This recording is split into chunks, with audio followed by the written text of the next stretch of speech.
Bonjour tout le monde, j'espère que vous allez tous bien, comme d'habitude.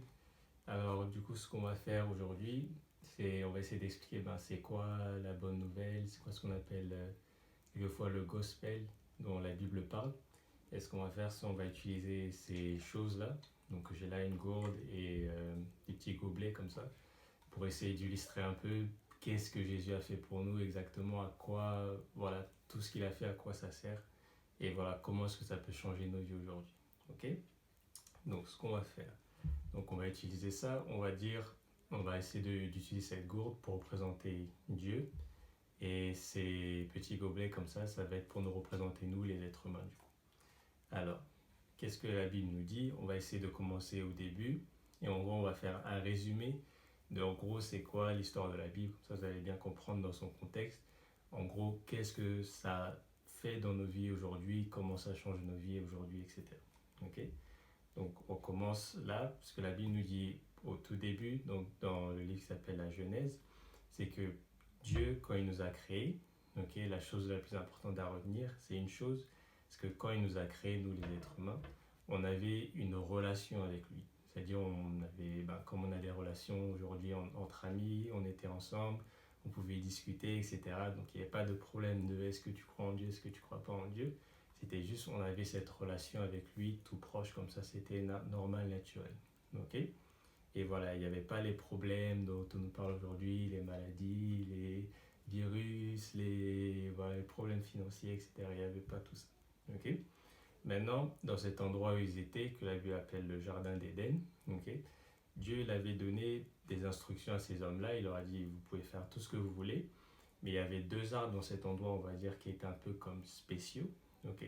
Il y avait un arbre qui s'appelait l'arbre de la vie, comme ça qu'on l'appelle, et l'autre arbre qui s'appelle l'arbre de la connaissance du bien et du mal. Ok. Jusque-là, les êtres humains, contrairement à aujourd'hui, ils connaissaient que ce qui est bien. Ok. Ils n'avaient pas la notion de le mal, faire du mal, parler mal des gens, tuer les gens, etc. Ok. Ils connaissaient que le bien. Et maintenant, la seule chose que Dieu leur a dit, c'est ok, ne touchez juste pas de cet arbre-là, de la connaissance du bien et du mal. Ok. Donc il leur a donné ces instructions, il leur a dit, si vous en mangez, le jour où vous en mangez, malheureusement vous allez mourir, donc ne le touchez pas. Ok.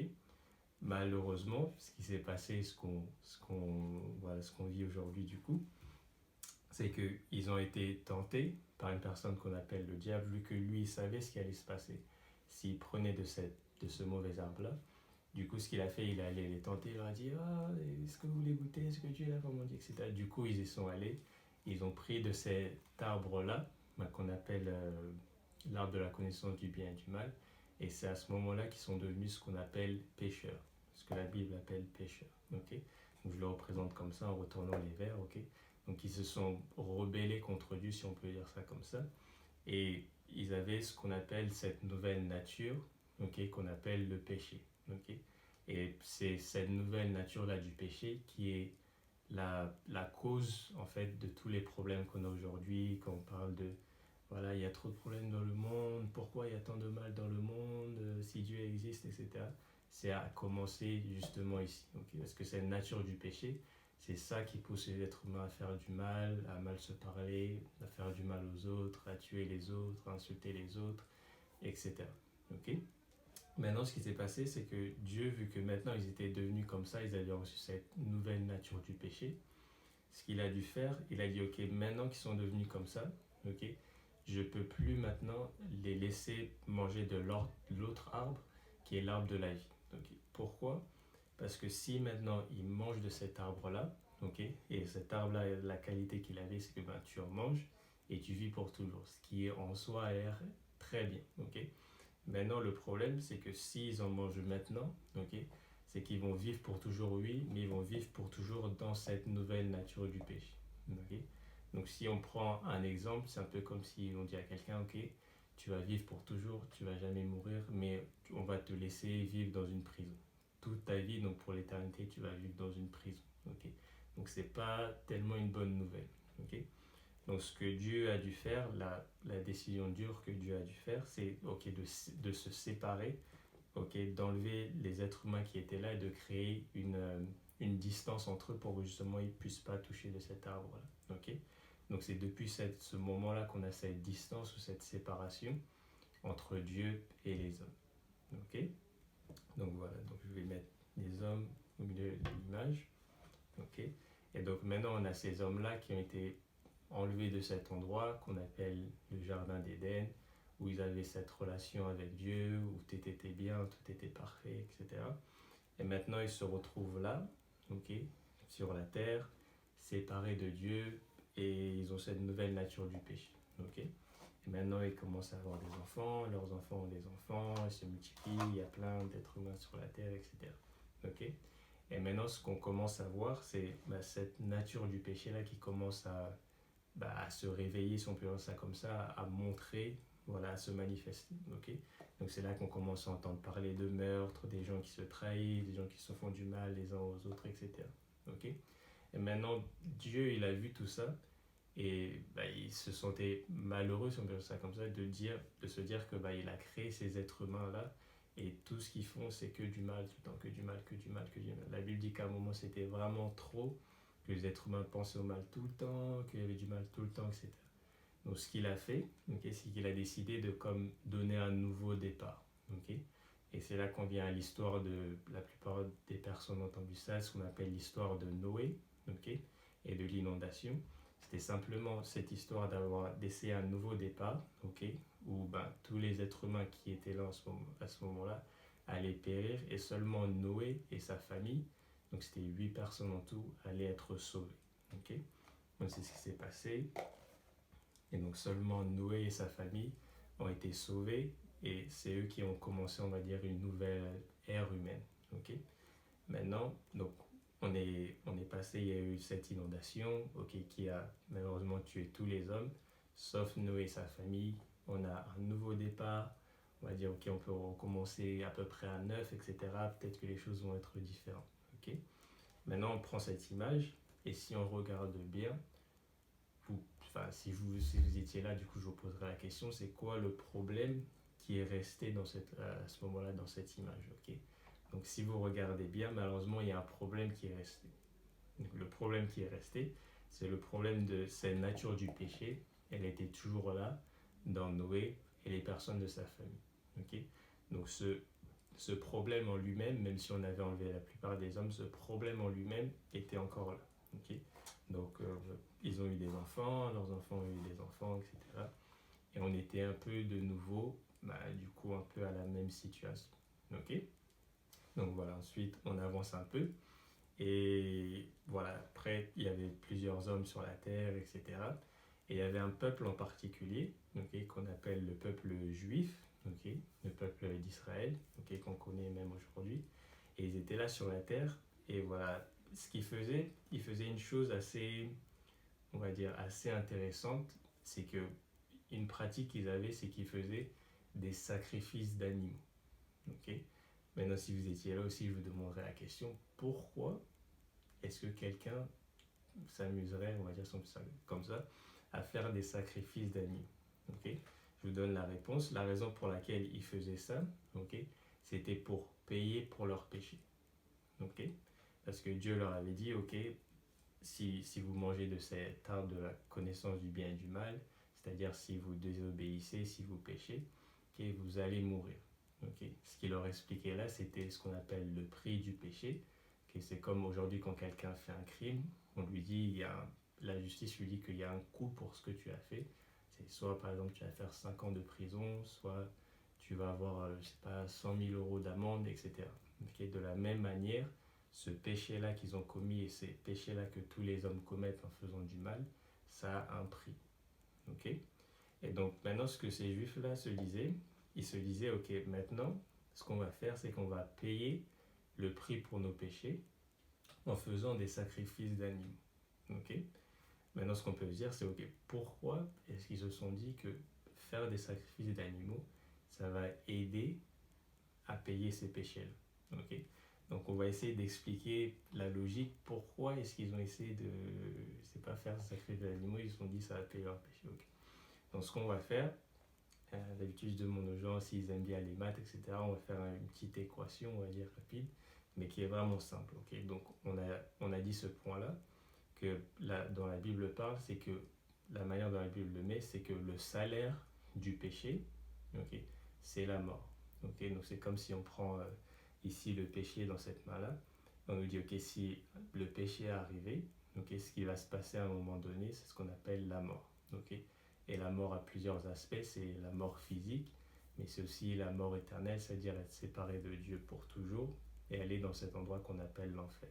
Donc toute personne qui a péché, c'est-à-dire tous les êtres humains, sont censés du coup mourir un jour, mais sont aussi censés tous aller en enfer. Ok. Et le but de cette vidéo, c'est montrer comment Jésus a résolu ce problème. Ok. Donc voilà, on nous dit, ok, le salaire du péché, c'est la mort. C'est-à-dire si le péché est arrivé, ok, et tous les hommes ont péché, tous les hommes ont déjà fait du mal, ok, ce qui va arriver à un moment donné, c'est la mort. Ok. Donc on a cette relation-là, si vous imaginez une équation, c'est comme si on a le péché, on a une flèche qui arrive comme ça, on a la mort ici. Ok.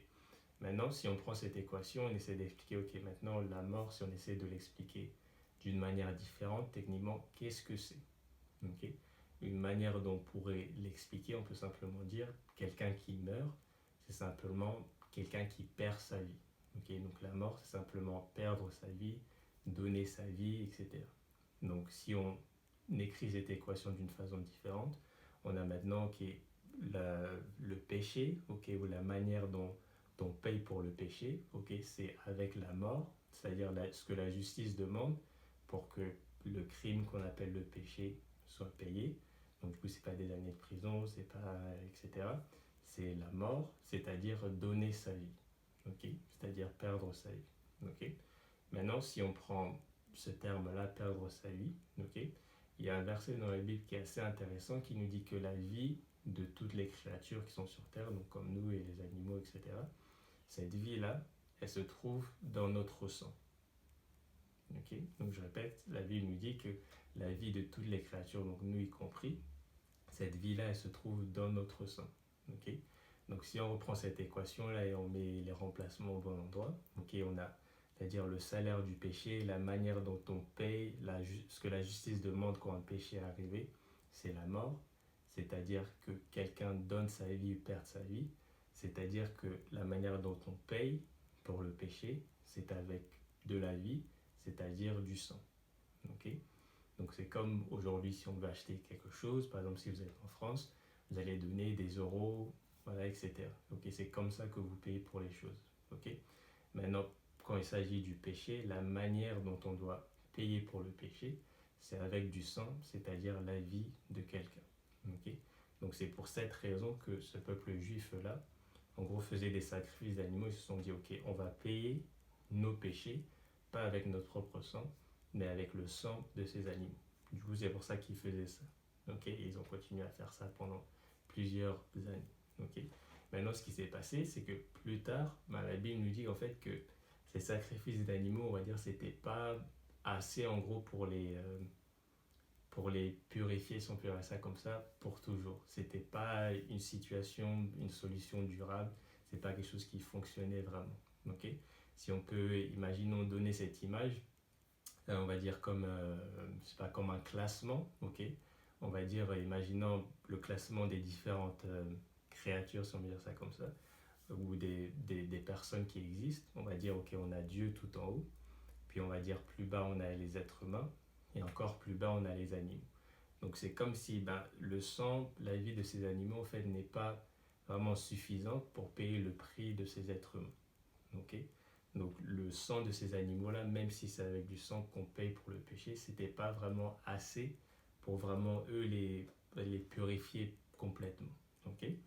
Maintenant, on a ce problème aussi que ces êtres humains, okay, ils peuvent pas, on va dire, donner de leur propre sang vu que eux-mêmes, ils sont pécheurs, ils ont tous fait du mal, donc c'est un peu comme si leur sang, on va dire, il est taché ou il est pas pur, etc.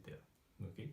Donc on a cette image, on a Dieu tout en haut, on a les hommes, okay, on a les animaux. On a dit ce sacrifice des animaux, c'est pas vraiment une solution qui est parfaite, qui fonctionne complètement. Les hommes eux-mêmes, ils sont tous pécheurs. Tout le monde a fait du mal, tout le monde a déjà menti, tout le monde a déjà fait quelque chose. Ok, ça suffit pas. Donc dans cette histoire-là, ok, on a les animaux, les hommes et Dieu.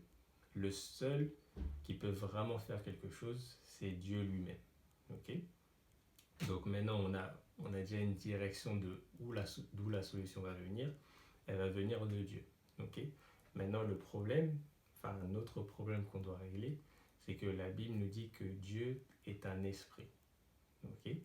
Donc le problème qu'il y a là, c'est qu'un esprit n'a pas de sang, n'a pas de chair, etc. N'a pas de sang. Ok.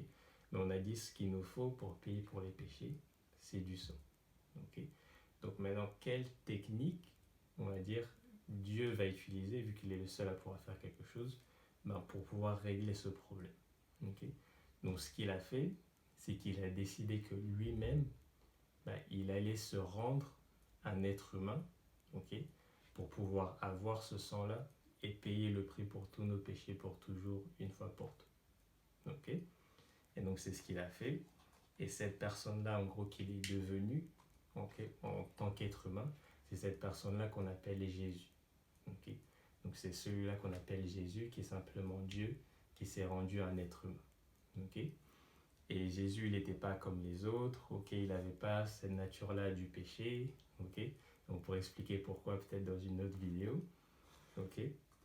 Et il y avait une autre chose aussi de particulier, c'est que Jésus, il avait à l'intérieur de lui, il avait l'Esprit de Dieu lui-même.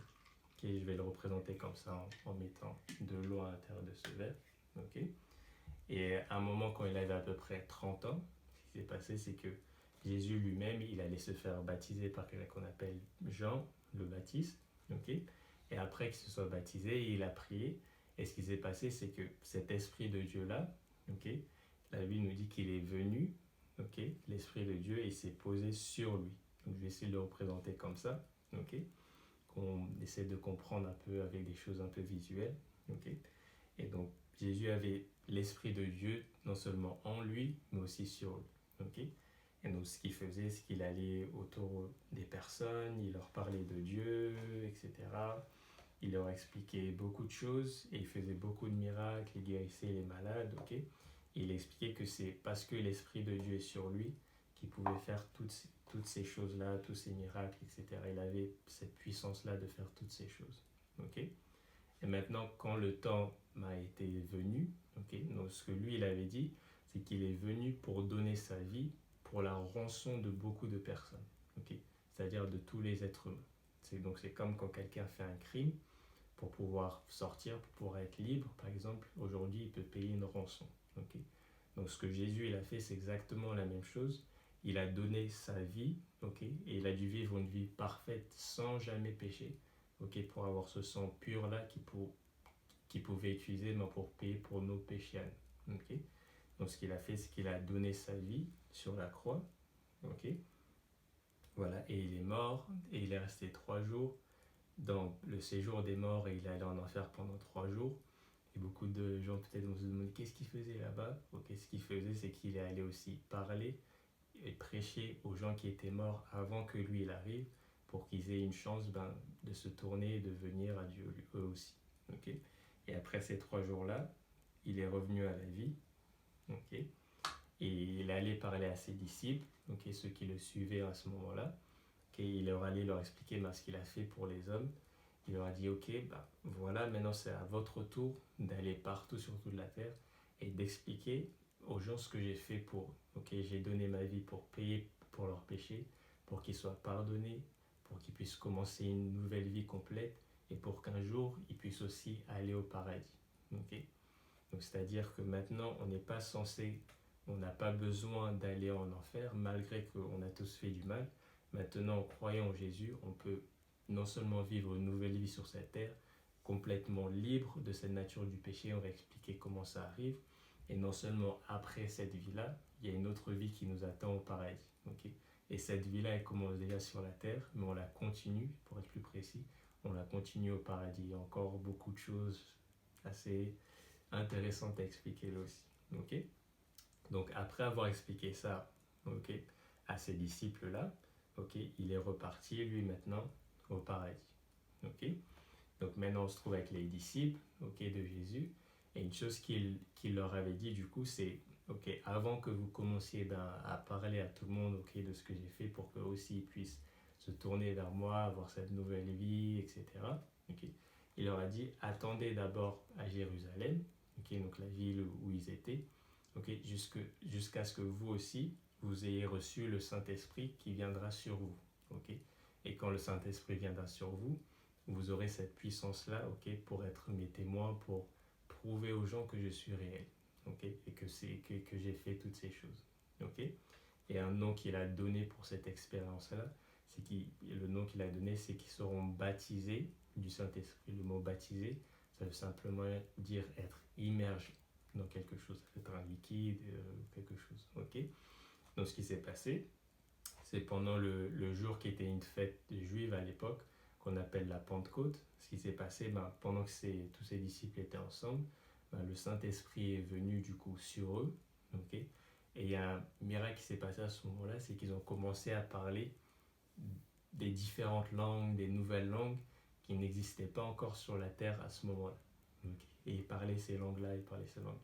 Et une autre chose qui s'est passée, c'est que pendant qu'ils parlaient ces langues-là, c'est que les personnes qui étaient autour d'eux, qui étaient venues dans cette ville, okay, sachant que le festival de la Pentecôte, les Juifs qui étaient sur la terre venaient tous à cet endroit, enfin ceux qui pouvaient, à Jérusalem. Il y avait beaucoup de gens de beaucoup de pays qui parlaient du coup des différentes langues, etc. Ils étaient tous à cet endroit, ok. Et du coup, ils les entendaient parler et tout ça, etc. Et quand ils les entendaient parler, une chose, un miracle qui s'est passé, c'est que chacun d'entre eux, ils les entendaient dans leur langue natale, ok.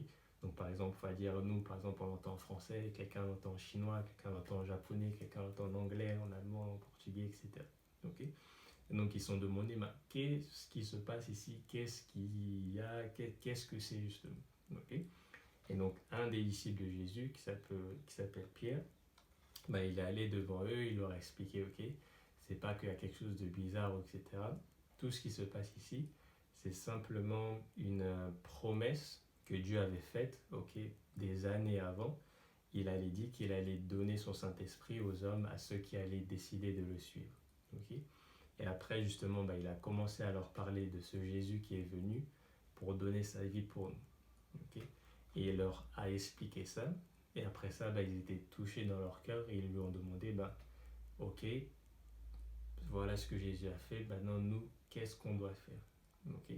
Donc ils ont posé cette question et Pierre leur a donné la réponse, ok. Et cette réponse-là, justement, c'est la même chose que nous, on doit faire aujourd'hui si on veut donner notre vie à Jésus, si on veut le suivre, si on veut recevoir cette nouvelle vie qui est complètement nouvelle, ok. Donc il leur a dit 3 choses, ok. Donc il leur a dit, ok, première chose, repentez-vous, ok, soyez baptisés au nom de Jésus-Christ, et il leur a dit aussi, vous recevrez le don du Saint-Esprit, ok. Donc premièrement, repentez-vous, ce que ça veut dire, c'est décider de laisser derrière notre ancienne vie, ok, notre ancienne vie, c'est-à-dire cette nature du péché là, ce qu'elle nous a causé à faire, ok, de décider de refuser ces choses-là, ok. Par exemple, dans ma vie, moi, c'était l'alcool, les boîtes de nuit, voilà, ce genre de vie, etc. Décider de laisser ça derrière et de décider de suivre Jésus maintenant, de vivre une nouvelle vie avec lui. Donc c'est de prendre cette décision d'abord. Donc il leur a dit, premièrement, repentez-vous. Deuxièmement, faites-vous baptiser au nom de Jésus-Christ pour le pardon de vos péchés. Okay. Donc c'est ce qu'il leur a dit. Donc ce qui se passe justement, quand on se fait baptiser, peut-être que vous avez déjà vu un baptême, on vous plonge complètement dans de l'eau, okay, et après vous ressortez. Okay. Et ce qui se passe à ce moment-là quand vous faites baptiser, c'est la même chose qui est arrivée à Jésus sur la croix. Okay. Donc de la même manière que Jésus est mort, vous aussi quand vous faites baptiser, ok, là je parle en termes de votre esprit à l'intérieur de vous, ok, cet ancien esprit qui a cette nature, qui contient cette nature du péché là, meurt aussi, ok, et quand vous revenez du coup droit à nouveau, complètement libre de cette nature du péché, et comme ça vous pouvez commencer une nouvelle vie, ok, voilà. Et après, l'autre chose, c'est que vous aussi, vous allez recevoir l'Esprit de Dieu à l'intérieur de vous. Quand on dit l'Esprit de Dieu, c'est-à-dire Dieu lui-même, vu que Dieu est un esprit, ok. Et vous aussi, vous pouvez simplement prier comme Jésus, et recevoir ce qu'on appelle le baptême du Saint-Esprit, c'est-à-dire le Saint-Esprit vient sur vous et il vous immerge comme ça. Ok, du coup, vous aussi, vous allez parler ces différentes langues comme eux aussi ils avaient fait. Et vous aussi, vous aurez du coup la puissance de faire les mêmes choses que Jésus a faites, de guérir les malades, de libérer les gens, de faire le bien autour de vous. Ok, et donc, c'est ce que ces disciples ont fait. Et c'est ben, la mission de chaque chrétien maintenant, d'aller, de parler aux gens, voilà, de faire du bien aux gens de la même manière que Jésus a fait. Ok, donc voilà, donc en récapitulatif, donc Jésus a donné sa vie pour nous. Ok, il a payé nos péchés en donnant sa propre vie. Maintenant, ce que nous, on doit faire, c'est se repentir, se baptiser au nom de Jésus-Christ pour le pardon de nos péchés. Et après, nous aussi, on va recevoir le don du Saint-Esprit. Ok, donc voilà ce que je voulais partager. Voilà ce qu'on appelle la bonne nouvelle de la Bible. C'est que nous, on peut commencer à vivre cette nouvelle vie aujourd'hui grâce à ce que Jésus a fait pour nous. Ok, donc moi, la raison pour laquelle je fais cette vidéo, c'est parce que j'ai pris cette décision-là. Et le jour, par exemple, où je me suis fait baptiser, c'était le 28 août 2016. Ok, et je dis tout le temps aux gens, c'était le plus beau jour de ma vie, ce qui s'est passé. Je ferai sûrement une autre vidéo pour expliquer ça. Mais c'était vraiment, on peut juste pas l'expliquer avec des mots humains, il faut juste le vivre pour comprendre. Mais c'est une vie complètement nouvelle qui commence. Okay, donc là où je peux vous encourager, c'est de choisir cette nouvelle vie. C'est de premièrement se repentir, c'est-à-dire décider de commencer une nouvelle vie, décider d'arrêter les mauvaises choses que vous saviez être mauvaises dans votre vie, décider de vous faire baptiser au nom de Jésus et recevoir le Saint-Esprit aussi. Donc voilà l'encouragement que je voulais faire ici. Et je vais finir juste en disant une petite prière pour tous ceux qui regardent. Ok. Voilà. Donc, Père, je te remercie pour ce moment, pour cette parole qu'on a pu partager avec tous ceux qui regardent. Merci parce que c'est toi qui as donné ta vie pour que justement chacun de nous, tous ceux qui regardent et moi également, puissent recevoir cette nouvelle vie et pour qu'un jour aussi on puisse être avec toi au paradis. Alors je te demande d'ouvrir les cœurs de chaque personne qui regarde et de leur accorder une expérience avec toi, une rencontre avec toi, pour qu'ils sachent à quel point tu es vrai, pour qu'ils te connaissent, pour qu'ils apprennent à te connaître et qu'ils te voient. Dans le nom de Jésus. Amen. Ok. Voilà. Donc, je vous souhaite le meilleur. Comme toujours, si vous avez des questions, n'hésitez pas à contacter. Mais surtout, prenez votre décision. Ok. La Bible dit, ok, je mets devant vous deux choix, la vie et la mort. Et après, je dis, s'il vous plaît, choisissez la vie pour que vous puissiez vivre. Donc voilà, la vie c'est ça, c'est connaître Dieu, c'est connaître Jésus. Et donc c'est un choix que tout le monde doit faire et je vous invite à faire ce choix. Donc voilà pour aujourd'hui. Comme toujours, je vous souhaite tout le meilleur et je vous souhaite une très très bonne journée. À bientôt, bye bye.